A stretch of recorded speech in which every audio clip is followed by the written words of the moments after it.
मानव मोर बचन हित जाने, सुनि सुख लाभ राम बेदेहि, अनुचित कहवन पंडित केहि। कौसल्या सकल महतारी, तेउ प्रया सुख होहि सुखारी।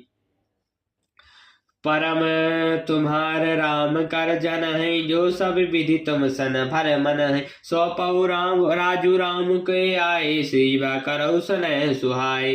राजा का वचन अवश्य सत्य करो, सूख त्याग दो और प्रजा का पालन करो। ऐसा कहने से सपने में स्वर्ग में राजा संतोष पावेंगे और तुमको पूर्ण और सुंदर यश मिलेगा, दोष नहीं लगेगा।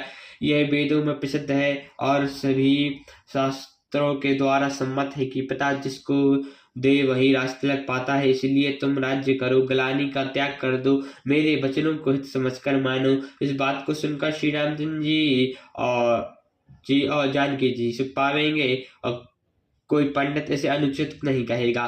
कौशल्या जी आदि तुम्हारी सब माताएं भी प्रजा के सुख से सुखी होंगी।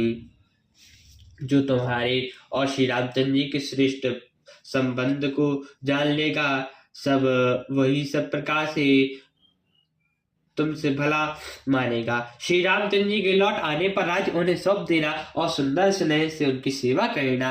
की जो गुर आए सुबई राम, कहा सब कर जोरी सिया राम। रघुपति आए उचित जस राम, तस तब करब बहुरी सिया राम।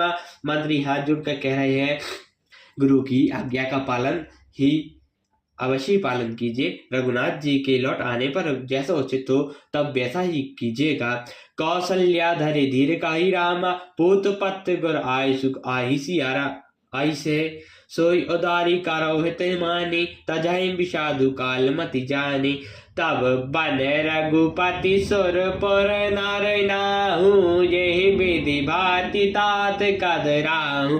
परिजन प्रजा सचिव अब अम्बा, तुम्हें सुत सब कहब अब लम्बा। लखी विधि बाम कलहु कठिनाई, धीरज धरो माति बढ़ी जाय। सिर धनी गुर आयुष अनुसरहु, प्रजा पालहि परिहर दुख भरहु। गुरु के वचन सजीव अभिनंदनु, सुने भरत ये हित चनु चंदनु। सुनी बहोरी मातु मधुबानी, शील सरह सलल रस सानी। कौशल्या जी भी धीरज धरकर कह रही है, हे पुत्र, गुरु जी की आज्ञा का पथ्य रूप है, उसका आदर करना चाहिए और हित मानकर पालन करना चाहिए। काल की गति को जानकर विषाद का त्याग कर देना चाहिए। श्री रघुनाथ जी वन में है, महाराज स्वर्ग का राज्य करने चले गए हैं